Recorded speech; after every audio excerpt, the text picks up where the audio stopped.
North Queensland farmers have welcomed a new shipping line's announcement that it will upgrade the frequency of its services from the Port of Townsville. Global transport giant ANL will run direct services to Malaysia, Singapore and Indonesia from the port, offering transit times of as little as 10 days. A ship will leave from Townsville every 16 days as part of the service. Mango farmer Peter Manolis from Kelso on Townsville's outskirts said the savings could be enormous if he can bypass the port of Brisbane. The majority of his mangoes are exported, with Hong Kong and Singapore receiving much of his fruit. It costs us about $2 a tray to send it to Brisbane.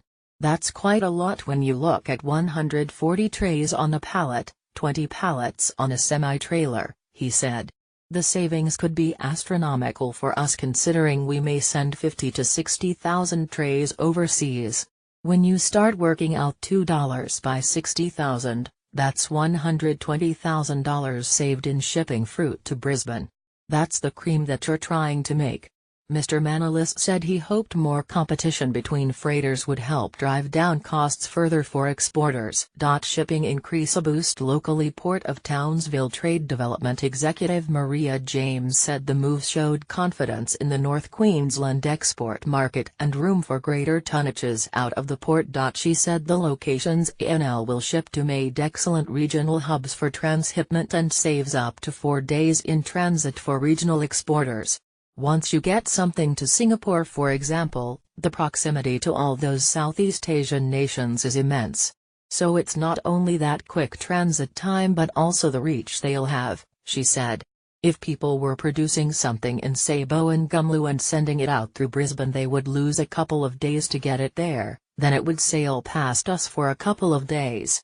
So with this hugely reduced transit time we can get almost any produce to the center of Asia.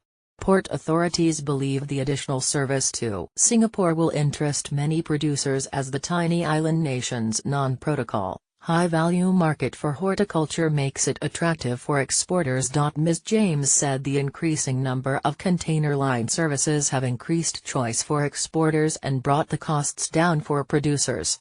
We've got at least 4 or 5 now. The prices between Brisbane and Townsville have never been as close as they are now, and I really feel it's because there are 3 big lines competing against each other, she said. Peter Manolis mango trees are experiencing a heavy flower set this season which could lead to a bumper crop, something that's been foreshadowed across the mango industry. With a potentially massive output this season, making exports more competitive will be a focus for his operation. It does bring down the price and it becomes a buyer's market, so you have to ask for less to stay competitive, he said. Mr. Manolis added that while Malaysia and Indonesia were lower value markets than Hong Kong or Singapore, the potential savings from avoiding transshipping costs out of Brisbane could make it a better option. The price of fruit that you send into Malaysia is always a good percentage down. What you save now from not sending to Brisbane makes up on that shortfall, he said.